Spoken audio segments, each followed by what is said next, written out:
가난이라는 것이 어찌 물질의 가난만을 이야기할 수 있을까요? 사람들을 보게 되면 마음이 가난한 사람들이 있습니다. 그 마음이 가난해서 도무지 이 마음에 틈이 없어요. 무언가 들어갈 틈도 없고 여유도 없는 사람들이 있습니다. 사랑이 가난한 사람이 있어요. 그 마음에 누구를 품어주고 사랑해주고 동정해줄 만한 그 마음이 없는 사람도 있어요. 정신적으로도 가난한 사람이 있습니다. 늘 무언가에 쫓기는 듯 살아가는 사람. 육신적으로도 결핍과 궁핍 가운데 살아가는 사람이 있죠. 건강한 육체를 갖지 못해서 늘 몸이 약하고 병든 가운데 살아가는 육신의 결핍 가운데 있는 사람들도 있습니다. 또한 물질적인 가난 가운데 살아가는 사람도 있다라는 것이에요.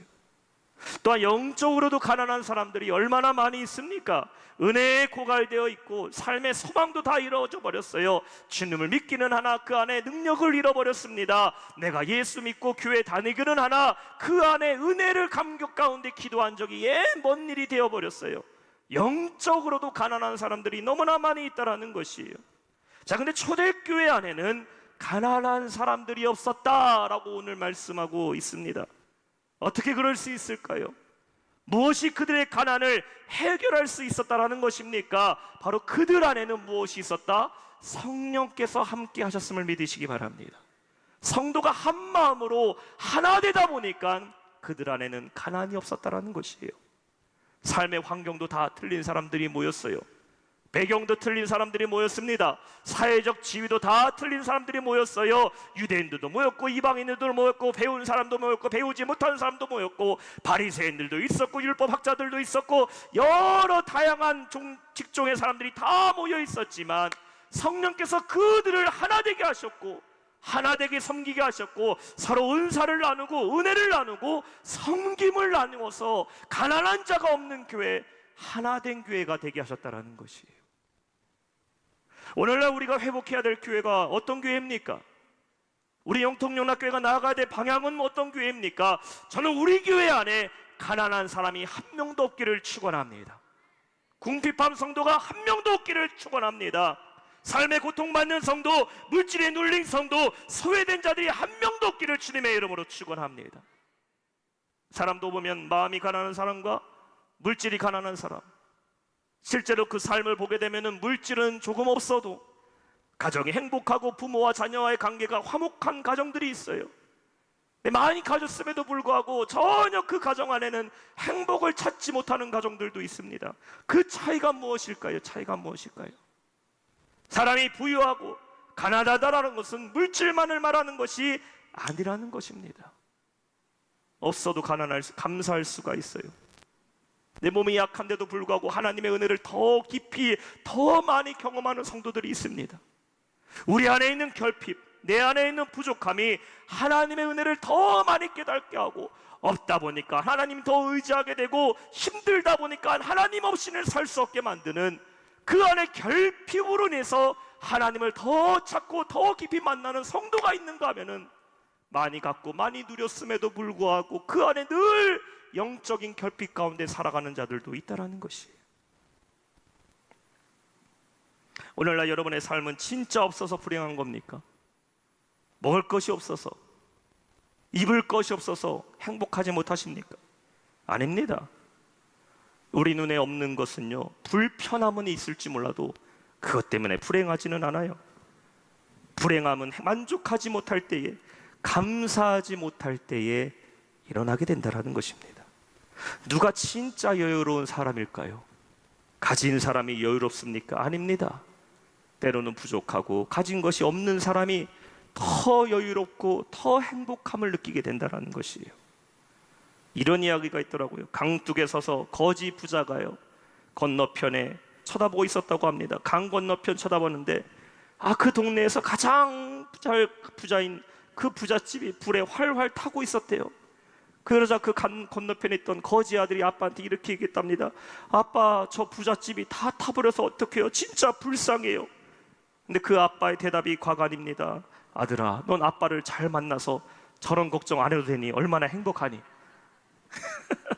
그래서 아들이 이랬대요. 역시 집 없는 우리 아빠가 최고. 잃을 것이 없는 사람은 발 뻗고 잘 자는 것이고 잃어버릴 것이 많은 사람은요, 걱정돼서 잠 못 자는 겁니다. 불행함은 없어서 불행한 것이 아니라 있는데도 감사하지 못하고 누리지 못할 때에 진짜 불행하다라는 것이지요. 이 철학자 플라톤은요, 행복의 조건에 대해서 이렇게 말했습니다. 행복의 조건, 첫 번째, 먹고 입고 살고 싶은 수준에서 조금 부족한 듯한 재산, 이게 행복한 거래요. 두 번째, 모든 사람이 칭찬하기에 약간 부족한 용모. 그 옆에 분들 보시면서 한번 생각해봐요. 내가 약간 부족하다? 행복이다 생각하세요. 완벽하면 얼마나 피곤한지 몰라요. 자, 셋째, 절반 정도밖에 알아주지 않는 명예. 그러니까 모든 사람이 다 최고라고 하는 것보다는 절반 정도만 그래도 괜찮다고 말하는 것이 행복이라는 것이죠. 네 번째, 겨려서 한 사람에게 이기고 두 사람에게 질 정도의 체력. 그러니까 내가 1대1로는 싸울 만한데 2대1로는 못 이기겠다. 여러분, 그 행복한 겁니다. 다섯 번째, 연설을 듣고서 청중의 절반은 손뼉을 치지 않는 말솜씨. 모든 사람이 감탄하며 박수치는 것보다는 절반 정도는 내 얘기를 들어도 별로 박수를 치지 않는다. 그게 행복한 거라는 것이죠. 다시 말해 뭡니까? 행복이라는 것은 적당히 부족할 때 행복하다라는 것이에요. 그런 의미에서 볼 때 여러분, 우리는 충분히 가진 사람들임을 믿으시기 바랍니다. 자, 그렇다면 초대교회 성도들이 가난한 자가 없었다라는 것은 과연 무엇을 의미하는 것일까요? 이러한 세상의 만족을 말하는 것이 아니겠지요. 세상에서는 조금 부족해도 괜찮습니다. 그것이 행복의 조건이에요. 그런데 반드시 부족하지 말아야 될 것이 있어요. 반드시 채워야 되는 것이 있습니다. 반드시 있어야지만, 얻어야지만 행복해야 하는 것이 있다는 것이, 그것이 무엇입니까? 바로 예수 그리스도를 믿으시기 바랍니다. 가진 것 좀 없어도 괜찮아요. 명예 조금 없어도 괜찮아요. 내가 내 자신의 외모에 대해서, 건강에 대해서 조금 자신감 없어도 괜찮은데 없으면 안 되는 거 있어요. 반드시 내 안을 가득 채워야 되는 것이 있는데 그것이 무엇이냐? 바로 예수 그리스도가 우리 안에 있어야 될 줄로 믿습니다. 다른 건 없어도 예수는 있어야 돼요. 예수만 있으면 다른 거 없어도 됩니다. 그러나 다른 거 다 있어도 이것 없으면 부족한 거예요. 예수 없으면 아무것도 없는 겁니다. 초대교회 성도들이 만족할 수 있었던, 그들 안에 가난한 자들이 없었던 첫 번째 이유는 바로 그들 안에 누가 있었다? 예수님이 계셨다라는 사실입니다. 주님이 그들과 함께 있으니 삶의 물질이 좀 부족해도, 지식이 부족해도, 혹은 거할 집이 없어도, 건강이 부족해도 그들은 스스로 가난한 자라고 생각하지 않았다는 것이에요. 빌립보서 4장 12절에 사도 바울은 고백하고 있어요. 나는 비천에 처할 줄도 알고 풍부에 처할 줄도 알아 모든 일 곧 배부름과 배고픔과 풍부와 궁핍에 처할 줄 아는 일체의 비결을 배웠노라. I have learned the secret. 나는 일체의 비결을 배웠다라고 말하고 있어요. 바울 사도요, 일체의 그 비결은 무엇입니까? 13절에 말씀하고 있어요. 우리 한 목소리 읽어봅시다. 시작. 내게 능력 주시는 자 안에서 내가 모든 것을 할 수 있는. 다시 한번 읽어봅시다. 시작. 내게 능력 주시는 자 안에서 내가 모든 것을 할 수 있느니라. I can do anything. 내게 능력 주신 자 안에서 모든 것을 할 수 있다라는 것이 그가 배운 비결이라는 것이에요. 즉 예수 안에 있으면 우리는 모든 것을 할 수 있음을 믿으시기 바랍니다. 그렇습니다. 여러분, 예수님만이 우리를 만족하게 하심을 믿으시기 바랍니다. 예수 안에 있으면 우리 가난한 사람 아닙니다. 우리 예수님 모든 것을 다 채워주심을 믿으시기 바랍니다.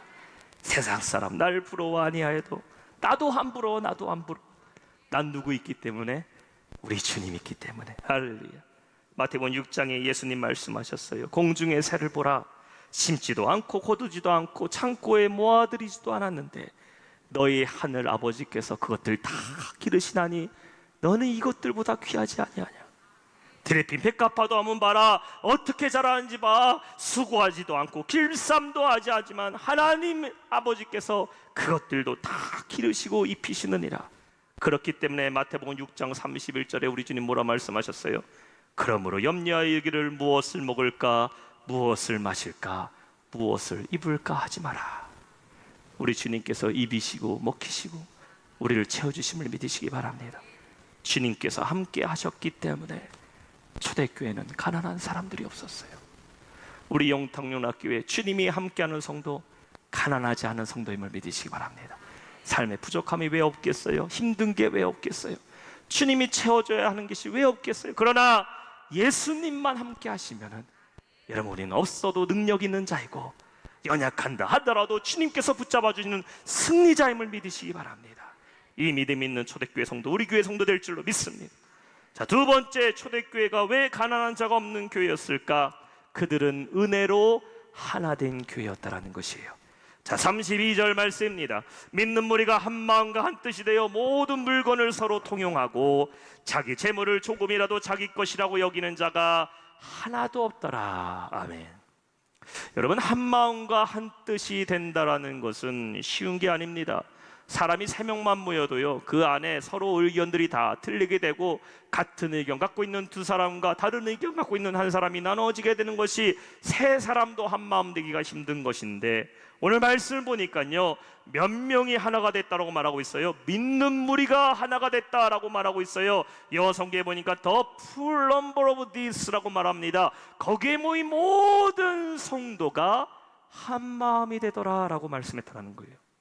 자, 그렇다면 무엇으로 하나가 되고 무엇으로 한 마음이 되었느냐라는 것입니다. 여러분, 우리가 하나가 된다라고 얘기를 하면요, 획일적으로 다 똑같아야 된다라고 먼저 생각을 하게 됩니다. 마치 우리가 똑같은 옷을 입고 똑같은 음식을 먹고 똑같은 말을 하는 것, 군대 가게 되면 그렇게 되잖아요. 똑같은 옷을 입고 똑같은 음식 먹고 똑같이 훈련 다 받습니다. 그렇게 되는 하나됨을 우리는 생각하게 돼요. 진짜 이렇게 하나 되어 생활하는 종교들도 있습니다. 집단 생활을 하게 되고 똑같은 옷도 입고 같은 공간에서 같은 지역에서 무리지어 살아가는 사람들이 있어요. 근데 초대교회는 지금 그러한 하나됨을 말하고 있는 것이 아니라는 것입니다. 무엇으로 하나 되는 겁니까? 하나님의 은혜로 하나 된 교회가 된 줄로 믿습니다. 그 교회는 성령으로 하나 된 교회라는 것이에요. 한 말씀 안에서, 한 성령 안에서, 한 은혜 안에서 서로가 하나 되어 갔다라는 것입니다. 한 은혜 안에서 하나 될 때에 나타나는 고백이 무엇입니까? 말씀을 한번 잘 보세요. 32절 후반절에 말씀합니다. 자기의 것이라고 하는 이가 하나도 없더라. 따라해 봅시다. 자기 것이라고 하는 이가 하나도 없더라. 이게 하나된 모습에 나오는 복음입니다. 하나된 모습에 나오는 언어예요. 즉, 내 것, 내 생각, 내 뜻을 강조하는 사람이 한 명도 없었다라는 것입니다. 이게 중요하다라는 거예요. 언제 사랑이 분열이 일어나게 됩니까? 언제 하나된 것이 깨어지게 됩니까? 언제 교만하게 되고 언제 갈등의 문제가 생깁니까? 내 것을 강조하면서부터 갈등의 문제가 일어난다는 거예요. 이건 내 것, 이건 내 생각, 이건 내가 주장하는 것, 이건 내가 한 것을 강조하면서부터 갈등의 문제가 시작된다는 것입니다. 이 부부가 갈등이 나타나는 것도요, 내 것을 강조하면서부터 갈등 생기는 것 아닙니까? 신혼 초에 결혼해서요, 부부싸움 할 때 이런 말들 합니다. 이거 내가 해온 건데, 이거 내가 노력한 건데, 이거 내가 수고한 건데, 내 것 강조하게 되면요, 갈등이 일어나게 됩니다. 어떤 집에 가게 되면요, 신혼 초부터 가지고 다니시던 그 장롱을 아직까지 모셔두고 있는 집들이 있습니다. 그 장롱을 소개할 때마다 꼭 이렇게 말하더라고요. 한 분도 그렇게 얘기 안 한 분들 못 봤어요. 다 그렇게 얘기합니다. 목사님, 이거 제가 시집 올 때 해온 거라고. 그 집이 하나 되려면 그 장롱부터 빨리 파시고 붙박이장으로 바꿔야 됩니다. 벌써 결혼한 지 10년, 20년 됐는데 그 장롱 내가 시집 올 때 해온 거라고. 우리 어머니가 해준 거라고. 아닙니다. 내 것 아니에요. 함께 한 거죠. 함께 한 건. 부부가 내 것을 강조하는 순간 갈라지게 되죠. 그래서 어떤 뻔뻔한 사람은 이렇게 말하더라고요. 네 것은 내 것이요, 내 것도 내 것이라. 이 모든 거 다 지 것으로 만들어버리는 거 잘못된 겁니다. 여러분, 교회가 하나 되는 것을 망치는 가장 큰 원인이 뭘까요? 자기 것을 강조하면서부터 하나됨의 균열이 시작된다는 것이죠. 사람도 자기 사람을 찾기 시작하게 되고, 물건도 내가 한 것을 강조하게 되면 자연스럽게 그 교회 안에서 누가 생겨납니까? 자기의 것이 없는 사람, 내가 한 것이 없는 사람, 즉 가난한 자들, 결핍된 자들이 드러나게 된다는 것이에요. 초대교회에 가난한 자들이 없었다는 것은 무엇입니까? 내 것이라고 말하는 사람이 아무도 없었다는 것입니다. 여러분, 교회는 누구 것입니까? 이 교회는 주님의 것임을 믿으시기 바랍니다. 우리는 누구 겁니까? 저와 여러분은 내 것 아닙니다. 우리는 하나님의 것임을 믿으시기 바랍니다. 여러분이 수고하고 헌신하고 땀 흘린 모든 것 다 누구를 위한 겁니까? 우리는 주님을 위한 것인 줄로 믿습니다. 우리는 주님의 것이에요. 근데 주님 것을 내 것이라고 생각하는 순간부터 어떻게 돼요? 교만에 빠지게 된다는 거예요. 그리스도의 하나됨을 잃어버리게 된다는 겁니다. 초대교회가 건강한 교회였던 이유가 무엇이에요? 그것은 자기 것이라고 여기는 사람이 한 사람도 없었다라는 겁니다. 그것이 재물이든지 은사든지 시간이든지 어떠한 헌신이라 할지라도 기꺼이 하나님의 것이라고 내어놓고 모든 것을 다 주님의 것이라고 고백하는 성도였다라는 것이에요. 우리 교회 안에도 이런 마음으로 봉사와 헌신하는 분들 다 얼마나 많이 계신지 몰라요. 내 것이라고 말씀하지 않고 주님이 하셨다고, 주님을 위해 하신다고, 주님이 주신 힘으로 봉사하고 있다고, 주님이 하라고 말씀하셔서 목사님 순종한다고 그렇게 말씀하신 성도님들이 우리 교회 대부분 계십니다. 그런 목회자로서요, 감동하기도 하고 때로는 정말 도전을 받기도 해요. 어떻게 정말 주님의 말씀에 그렇게 내 것이 아닌 걸 부인하고 주님 앞에 헌신할 수 있을까? 도전받습니다. 왜냐하면 사람은요, 은근히 자기의 자신을 드러내고 싶은 것이 당연하기 때문입니다. 당연해요. 저도 사람이기 때문에 제 자신을 드러나고 싶을 때 있습니다. 안 알아주면 서운해요. 이것이 인간의 본성이라는 것이죠. 저도 모처럼 만에 집에서 음식할 때가 있어요. 음식을 맛있게 한 다음에 성민이를 불러서요, 얼른 먹으라 한 다음에 저도 그러면 안 되는데 꼭 이렇게 한번 물어봅니다. 성민아 어때? 맛있어? 응 맛있어. 그러면 이렇게 말하면 이러면 안 되는데 누가 한 줄 알아? 그러면요, 아빠라고 꼭 얘기를 해주고 싶어 해요. 얼마나 부끄러운 고백입니까? 주님만 아시면 된다고, 주님만 드러내는 성도, 하나님 반드시 그 이름을 창대케 하실 줄로 믿습니다. 저는 너무나 기대가 돼요. 이렇게 수고하신 성도님들, 교회를 위해 헌신하신 성도님들, 하나님께서 얼마나 복을 많이 주실지, 천국에서 얼마나 큰 상을 우리에게 베풀어 주실지 벌써부터 기대가 됩니다. 초대교회는 가난한 사람이든 어떤 것든 모든 것든 다 하나님으로부터 왔다고 고백하는 자들로 가득한 교회였다라는 것이에요. 그러다 보니까 자연스럽게 가난한 자들은 없었던 것입니다. 가난하든 부하든 많이 가졌든 못 가졌든 그들은 모두 하나님께로부터 왔다고 고백했다라는 것이에요. 그러니 날마다 풍성한 교회, 은혜가 차고 넘치고 감사가 차고 넘친 교회였다라는 것이, 여러분, 이러한 풍성한 은혜가 여러분 가운데 임하기를 주님의 이름으로 축원합니다. 모든 것은 다 하나님으로부터 온 겁니다. 내 것 아닙니다. 은혜로 하나 되고 우리가 성령으로 하나 될 때 하나님께서 우리 안에 풍성한 은혜로 채워주실 줄 믿습니다. 우리 한번 따라해 봅시다. 내 것 아닙니다. 하나님의 것입니다. 하나님의 것 되면 누가 책임집니까? 하나님이 책임져 주시면 믿으시기 바랍니다.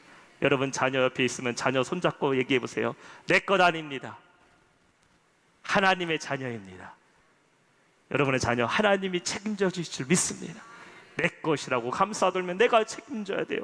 하나님 것이라 맡기면 하나님이 책임져 주실 줄로 믿습니다. 마지막 세 번째, 왜 초대교회에는 가난한 자가 없었을까요? 따라합시다. 사랑으로 풍성한 교회. 사랑하러 풍성한 교회였기 때문에요. 36절과 37절 말씀을 봉독하겠습니다. 그브로에서 난 레위족 사람이 있으니 이름은 요셉이라. 사도들이 걸어 바나바라 번역하면 위로의 아들이라 하니 그가 밭이 있음에 팔아 그 값을 가지고 사도들의 발 앞에 두니라. 자, 오늘 본문에 보면요, 초대교회가 하나된 교회라는 것을 말씀하면서 36절에 특정한 한 사람의 이름을 등장시킵니다. 그 사람의 이름이 바로 바나바라는 사람이었어요. 그가 누구였을까요? 바나바는 어떤 사람이었길래 이 사정의 글을 소개하고 있을까요? 자, 이 사람이 부유한 사람이었을까요? 물론 37절에 보면 그가 밭을 팔아 교회를 위해 헌신했다라고 말씀하고 있습니다. 근데 이 초대교회 안에는요, 바나바뿐만 아니라 34절 한번 보세요. 거기 보면은 밭과 집에 있는 자들은 팔아 그 판 것을 교회를 위해 헌신했다라고 말하고 있습니다. 그러니 바나바 말고도 많은 사람들이 함께 주의 교회 일에 동참했다라는 것이죠. 근데 왜 바나바라는 특정 인물을 성경은 등장시키고 있을까요? 자, 이 바나바가 언제 등장하게 되면 사도행전 9장에 등장하게 됩니다. 예수 믿는 사람들을 잡아 죽이던 핍박하던 사울이 다메섹에서 주님을 만나게 되죠. 그리고 회심의 사건을 경험하게 됩니다. 그리고 사울이 어떻게 되죠? 바울이 되어서 예루살렘에 돌아오게 되는데 아무도 이 바울을 맞이해 주지 않는 겁니다. 왜냐면 이전에 바울의 삶은 어떤 삶이었습니까? 예수 믿는 사람 고발해서 죽이던 사람이었기 때문에 예루살렘 교회의 그 누구도 이 사울이 바울 됐다라는 것을 믿지도 않고 우리 교회에 받아주는 사람이 없었다라는 것이에요. 근데 그 바울을 품어주고 교인으로 삼아주고 한 형제로 품어준 사람이 있었으니 그 사람의 이름이 바로 바나바였다라는 것입니다. 9장 26절과 27절 말씀을 한번 보세요. 사울이 예루살렘에 가서 제자들을 사귀고자 하나 다 두려워하여 그가 제자됨을 믿지 아니하더니 바나바가 데리고 사도들에게 가서 그가 길에서 어떻게 주를 보았는지와 주께서 그에게 말씀하신 일과 다메섹에서 그가 어떻게 예수의 이름으로 담대히 말하였는지를 전하니라. 사울이 바울이 되어서 복음의 사역에 동참하기 위해서 바나바는 그를 맞이하였고 그를 사랑으로 품어준 사람이 바로 바나바였다라는 것이에요. 그리고 바나바는 바울과 함께 첫 번째 선교 여행을 동참하면서 바울의 선교의 문을 열어주는 인물이 되게 됩니다. 무명이었던 바울이었죠. 아무도 알아주지 않은 그 바울을 데리고 함께 선교 여행을 떠나면서 바나바는 함께 가는 곳마다 이 바울을 소개시켜줬고 이 바울이 어떻게 변화된 사람인지를 증명해주는 사람이 바나바였고 교회와 교회를 연결해주고 복음의 통로가 되어준 사람이 바로 바나바였다라는 것이에요. 그래서 바나바의 이름의 뜻이 뭐라고 말합니까? 오늘 36절 후반절에 번역하면 위로의 아들이다 라고 말하고 있는 겁니다. 초대교회 안에 이렇게 사랑으로 헌신하는 자들, 위로의 헌신자들이 많이 있었기 때문에 그 교회에는 가난한 자들, 영적으로 가난하고 마음이 가난하고 알아주는 사람이 아무도 없고 정신적으로 병들어 있고 삶의 가난 속에 있는 사람들을 품어주고 사랑으로 베풀어 줄 수 있는 자들이 많이 있었다는 것이에요. 사랑하는 성도 여러분, 우리가 이러한 성도 되기를 주님의 이름으로 축원합니다. 세상에 어떤 가난에 있는 사람이 온다 할지라도 우리 교회를 통해 회복되어야 돼요. 아무도 알아주지 않고 아무도 친구 맺어주지 않고 아무도 그 사람 얘기 들어주지 않는다 하더라도 우리 교회에 오게 되면은 함께 기도하고 함께 눈물 흘리고 함께 예배하다 보면은 그 심령의 치유가 일어나는 사랑으로 충만한 교회, 우리 교회 될 줄로 믿습니다. 세상에 어떤 가난한 사람이 온다 할지라도 우리 교회를 통해서 회복되고 열리고 해결되는 역사가 나타날 줄로 믿습니다. 여기서 계신, 이곳에 계신 여러분 가운데 그 역사가 먼저 일어나야 돼요. 오늘 예배를 드릴 때에 내 안에 가난의 문제가 있고 환경의 문제가 있고 이 밤에 낙심의 문제가 있고 과거에 내가 매여서 고통받는 성도 있다면은 오늘 밤 우리가 말씀 듣고 기도하는 가운데 열리고 회복되고 가난은 물러가고 치유되는 역사가 나타날 줄로 믿습니다. 그리하여 복음의 일꾼을 점점 더 많이 세우는 교회, 하나님 나라의 리더들을 세우는 교회, 사회적으로 보나 교회적으로 보나 위대한 일꾼들이 세워지는 우리 교회 될 줄로 믿습니다. 모든 가난과 저주와 절망의 권세는 떠나가게 되고 회복과 승리와 기적과 응답의 역사가 임하는 우리 교회 될 줄로 믿습니다. 가난한 자가 없는 교회, 우리 교회인 줄로 믿습니다. 오늘 말씀을 맺겠습니다. 여러분 안에 어떠한 궁핍의 문제가 있어요? 오늘 밤 내가 갈급한 심령으로 예배 가운데 나오셨습니까? 혹은 물질적인 가난으로 이 밤에 고통받고 있습니까? 말씀을 의지하며 기도하세요. 심령의 공고함과 궁핍과 낙심 가운데 있어요. 여러분, 이 밤에 우리 해결받을 줄로 믿습니다. 주님 안에 있으면 모든 것 다 해결될 줄 믿습니다. 삶의 모든 필요는 주님이 더 잘 알고 계셔요. 내 심령이 가난한 것, 내 영혼이 가난한 것, 내 환경이 가난한 것, 우리 주님 너무나 잘 알고 있습니다. 주님께 맡기고 나아갈 때에 이 밤에 해결되는 역사 나타날 줄 믿습니다. 주님이 함께 있으면 모든 근심의 문제는 떠나가게 되어 있어요. 문제는 내가 얼마나 갖고 있느냐 없느냐가 아닙니다. 내가 오늘 밤에 주님과 함께 있느냐예요.